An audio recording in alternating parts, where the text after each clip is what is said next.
En una sala climatizada de la Biblioteca Beinecke de libros raros y manuscritos de la Universidad de Yale, en Connecticut, hay un libro. Mide 23 centímetros de alto por 16 de ancho.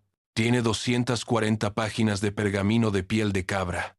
Está escrito a mano, con tinta en varios colores e ilustrado con cientos de dibujos detallados de plantas que no existen, diagramas astronómicos que no corresponden a ninguna constelación conocida y figuras humanas desnudas sumergidas en redes de tuberías verdes conectadas a recipientes que no se parecen a nada que un ser humano haya construido jamás. Nadie sabe quién lo escribió. Nadie sabe en qué idioma está escrito. Nadie sabe qué dice. Y durante más de 600 años, los mejores criptógrafos, lingüistas, matemáticos e informáticos del mundo han intentado descifrarlo. Todos han fracasado. Se llama el manuscrito Voynich y es, según la opinión generalizada de los expertos, el libro más misterioso del mundo. Pero lo que realmente te dejará pensando no es que nadie pueda leerlo, es que este libro no debería existir. Lo que vamos a descubrir hoy sobre este manuscrito te hará cuestionar todo lo que crees saber sobre los límites del conocimiento humano.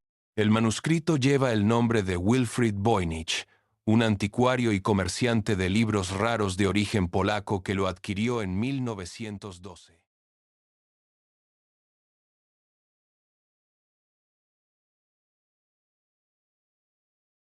Voynich era un personaje fascinante en sí mismo.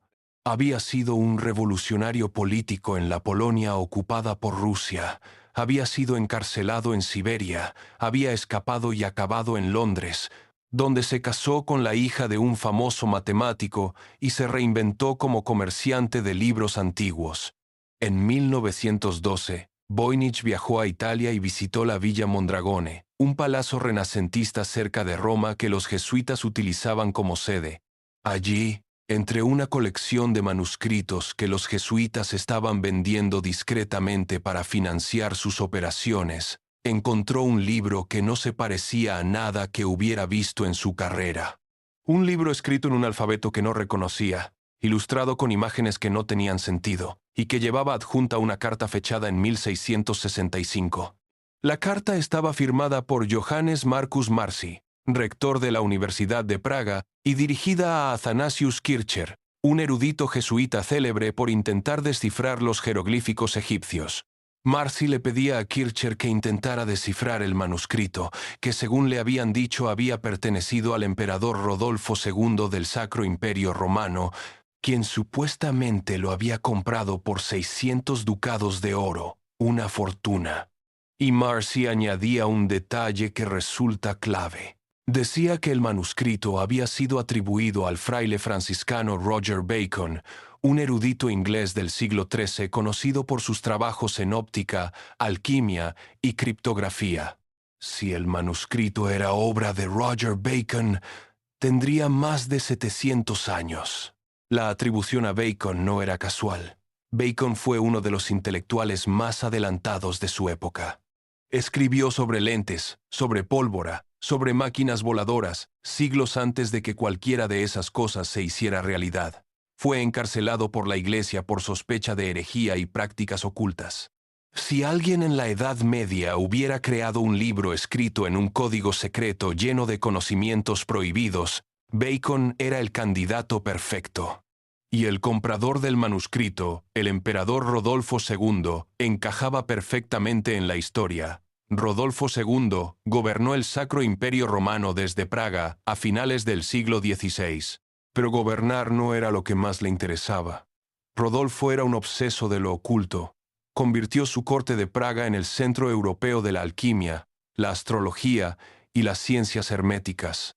Invitaba a alquimistas, astrólogos, matemáticos y ocultistas de toda Europa. Gastaba fortunas en manuscritos raros, en piedras preciosas con supuestos poderes mágicos, en animales exóticos y en experimentos imposibles. Si alguien iba a pagar 600 ducados de oro por un libro indescifrable lleno de plantas inexistentes y diagramas misteriosos, era Rodolfo II. Voynich creyó que había encontrado un tesoro incalculable. Un manuscrito de Roger Bacon, uno de los intelectuales más importantes de la Edad Media, escrito en un código secreto que nadie había logrado descifrar. Se dedicó a promocionarlo por todo el mundo académico, buscando a alguien que pudiera leer lo que Bacon había escrito. Nadie pudo. En 2009, un equipo de la Universidad de Arizona realizó un análisis de carbono 14 sobre el pergamino del manuscrito. Los resultados fueron concluyentes. El pergamino fue fabricado entre 1404 y 1438.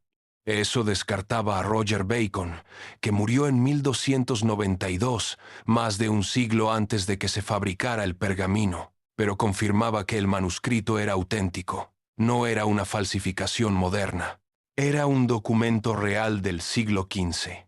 Y alguien, en algún lugar de Europa entre 1400 y 1440, se sentó a escribir 240 páginas en un alfabeto que no se parece a ningún otro alfabeto conocido en la historia de la humanidad. Si te está enganchando este misterio, suscríbete al canal, porque cada semana abrimos un expediente nuevo, y este todavía tiene mucho por revelar. Examinemos lo que hay dentro del manuscrito, porque las ilustraciones son tan desconcertantes como el texto. El manuscrito se divide en varias secciones, identificadas por el tipo de ilustración que contienen. La primera es la sección botánica. Ocupa aproximadamente la mitad del libro.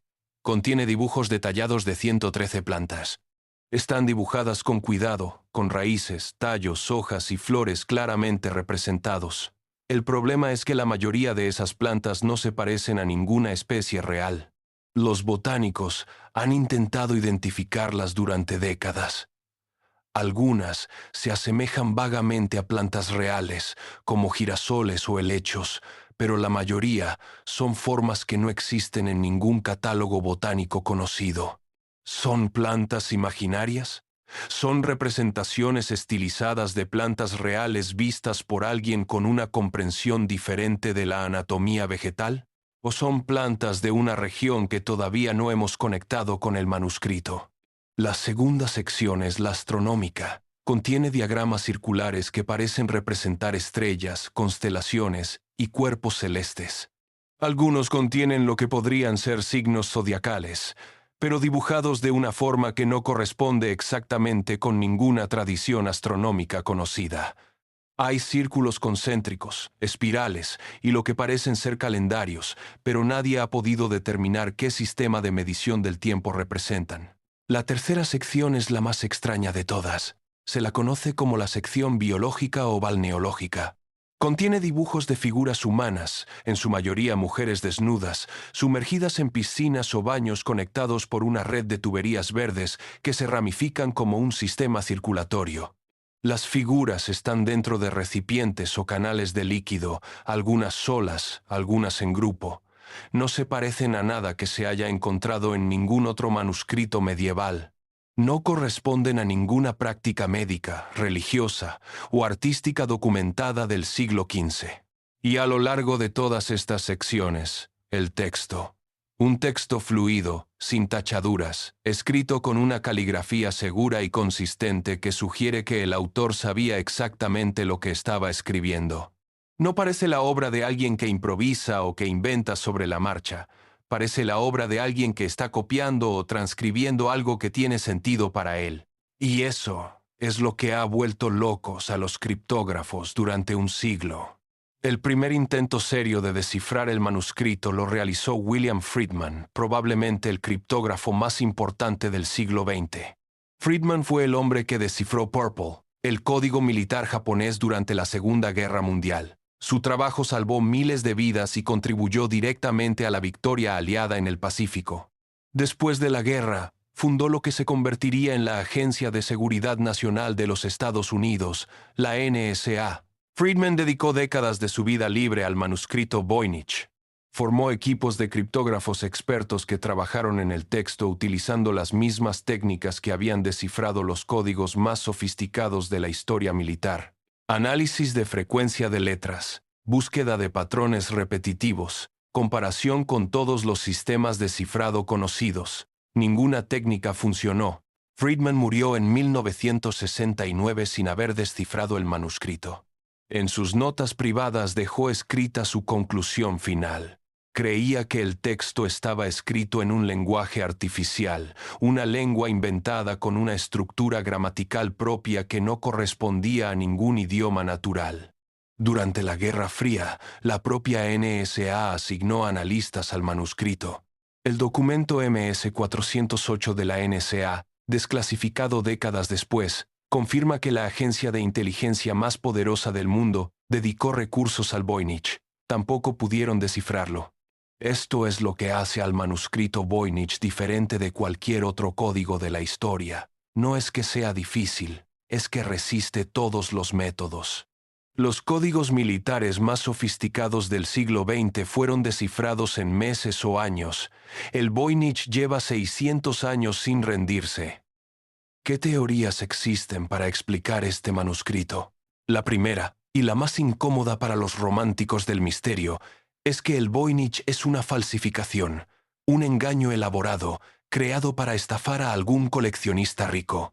El sospechoso principal es Edward Kelly, un alquimista y ocultista inglés del siglo XVI conocido por sus estafas. Kelly vivía en Praga en la corte del emperador Rodolfo II, exactamente el emperador que supuestamente compró el manuscrito. Kelly tenía los conocimientos, la oportunidad y el motivo. Crear un libro falso en un alfabeto inventado, atribuirlo a Roger Bacon y vendérselo al emperador por 600 ducados de oro, habría sido la estafa perfecta. Pero la datación por carbono sitúa el pergamino entre 1404 y 1438. Kelly nació en 1555. Para que Kelly sea el autor, tendría que haber conseguido pergamino de 120 años de antigüedad, lo cual es posible pero poco probable. También es posible que la tinta sea posterior al pergamino, algo que el carbono 14 no puede determinar porque solo data el material del soporte. La segunda teoría es que el manuscrito está escrito en un idioma natural que todavía no hemos identificado. Varios estudios estadísticos han demostrado que el texto del Voynich tiene propiedades que se parecen a las de un idioma real. Sigue la ley de Zipf, que describe la distribución de frecuencias de palabras en los idiomas naturales. En cualquier idioma real, la palabra más frecuente aparece el doble que la segunda, el triple que la tercera, y así sucesivamente. El Voynich cumple esta ley con precisión. Tiene estructura de frases, con lo que parecen ser sujetos, verbos y complementos en un orden consistente. Tiene lo que parecen ser prefijos y sufijos que modifican las raíces de las palabras de forma predecible. Tiene palabras que solo aparecen en ciertas secciones del libro, como si hubiera vocabulario especializado para botánica, para astronomía y para la sección biológica, exactamente como ocurriría en un libro de texto real escrito en cualquier idioma. En 2013, un estudio publicado por Marcelo Montemurro de la Universidad de Manchester analizó la estructura semántica del texto y concluyó que contenía patrones de organización de contenido compatibles con un idioma real que transmite información. No es aleatorio, no es ruido. Algo significativo hay ahí dentro. Lo que no sabemos es qué. No se comporta como un texto aleatorio ni como un código simple de sustitución. Algunos investigadores han propuesto que podría estar escrito en un idioma natural poco documentado, como el manchú, el nahuatl o incluso un dialecto extinguido del turco o del romance medieval. Otros han sugerido que podría ser una forma de taquigrafía medieval, un sistema abreviado de escritura que un monje o un médico utilizaría para tomar notas rápidas en su propia versión personal de latín o italiano. Esto explicaría por qué nadie más puede leerlo. No estaba destinado a ser leído por nadie más que su autor. La tercera teoría es el cifrado, que el texto está escrito en un idioma conocido, probablemente latín o italiano, pero cifrado mediante un sistema que todavía no hemos podido revertir. El problema de esta teoría es que todos los sistemas de cifrado conocidos del siglo XV dejan patrones que los criptógrafos modernos pueden detectar. El Voynich no muestra esos patrones. Si es un cifrado, Es un cifrado más avanzado que cualquier cosa que existiera en su época. La cuarta teoría es la más provocadora, la glosolalia. La idea de que el autor del manuscrito escribía en un estado de trance, produciendo texto que sonaba significativo pero que no tenía contenido lingüístico real. Como hablar en lenguas. El texto tendría la estructura superficial de un idioma, los ritmos y las repeticiones, pero sin significado real detrás. Esto explicaría por qué parece un idioma, pero nadie puede traducirlo, porque no dice nada. Pero esta teoría choca con las ilustraciones. Si el texto fuera sin sentido, ¿por qué acompañarlo de cientos de dibujos detallados de plantas, estrellas y figuras humanas? ¿Por qué dedicar meses o años a ilustrar un libro que no dice nada? En la última década, la inteligencia artificial ha entrado en la carrera para descifrar el Voynich. En 2018, un equipo de la Universidad de Alberta utilizó redes neuronales para analizar el texto. Concluyeron que el idioma más probable era el hebreo, codificado mediante un sistema de transposición de letras. Pero cuando intentaron traducir el texto usando esa hipótesis, el resultado fue incoherente. Otros equipos han usado modelos de lenguaje más avanzados, incluyendo los mismos modelos que potencian los chatbots de inteligencia artificial actuales. Ninguno ha producido una traducción consistente. Lo irónico es que vivimos en una era donde la inteligencia artificial puede traducir entre cientos de idiomas en tiempo real, puede escribir poesía, puede mantener conversaciones complejas, puede analizar millones de documentos en segundos. Y sin embargo, 240 páginas de texto medieval siguen siendo un muro impenetrable. El manuscrito Voynich es, en cierto sentido, la prueba de humildad definitiva para la inteligencia artificial. Si no puedes descifrar un texto de 600 años, quizás no eres tan inteligente como crees. O quizás el texto simplemente no tiene nada que descifrar y esa es la posibilidad más perturbadora de todas. El problema fundamental es que para descifrar un código necesitas un punto de referencia. Los jeroglíficos egipcios se descifraron gracias a la piedra de Rosetta, que contenía el mismo texto en 3 idiomas. Los códigos militares se descifran porque sabes que detrás hay un idioma conocido. Con el Voynich no tienes nada de eso. No sabes qué idioma hay detrás. No sabes si hay un idioma detrás. No tienes ningún texto bilingüe. Estás completamente a oscuras. Es como intentar abrir una cerradura sin saber si es una cerradura de llave, de combinación, o si simplemente es un dibujo de una cerradura que en realidad no se abre. Hay un detalle que pocos mencionan y que me parece el más fascinante de todo el caso. El manuscrito no tiene tachaduras. 240 páginas escritas a mano y no hay una sola corrección visible. Quien escribió esto no se equivocó ni una sola vez. O bien tenía una habilidad caligráfica sobrehumana, o bien estaba copiando algo que ya existía, o bien sabía exactamente lo que estaba escribiendo porque entendía lo que decía. Hay otro detalle técnico que los paleógrafos han notado. La tinta fue analizada y corresponde a pigmentos comunes del siglo XV, tinta de agallas de roble para el texto y pigmentos minerales para las ilustraciones en color, nada fuera de lo ordinario para la época. Los análisis del pergamino muestran que las páginas fueron cortadas y preparadas de forma consistente, lo que sugiere que el manuscrito fue un proyecto planificado, no una improvisación. Alguien preparó el pergamino, planificó la distribución de las páginas, decidió dónde irían las ilustraciones y dónde el texto, y ejecutó el trabajo completo sin cometer un solo error visible. Eso requiere semanas o meses de trabajo dedicado. ¿Quién dedica meses a escribir 240 páginas de texto sin sentido? Y si tiene sentido, ¿por qué nadie en 600 años ha podido encontrarlo? Si es una falsificación, es la falsificación más elaborada y más innecesaria de la historia. 600 años de esfuerzo criptográfico invertido en descifrar algo que no dice nada. Si es un idioma real, es el único caso conocido de un idioma completamente aislado, sin conexión con ninguna familia lingüística, escrito en un alfabeto que no se parece a ningún otro y que desapareció sin dejar ningún otro rastro en la historia. Y si es un cifrado que se adelantó varios siglos a cualquier técnica criptográfica conocida de su época. Cualquiera de las tres opciones es extraordinaria. El manuscrito Voynich sigue en la biblioteca Beinecke de Yale. Se puede consultar digitalmente. Cualquiera puede descargarse las imágenes en alta resolución e intentar descifrarlo. Y cada año, investigadores de todo el mundo publican nuevas teorías, nuevos análisis, nuevas aproximaciones. Ninguna ha sido aceptada por la comunidad académica como definitiva.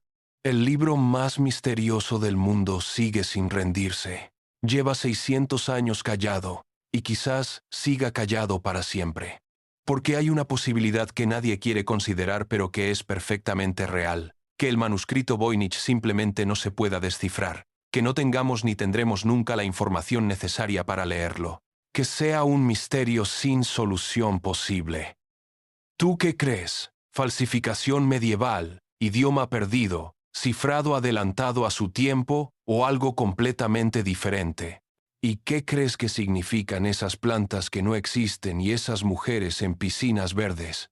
Déjamelo en los comentarios. Los leo todos. Si este expediente te ha dejado con más preguntas que respuestas, suscríbete al canal. Esto es El Dossier Perdido. Y todavía nos quedan muchos archivos por abrir.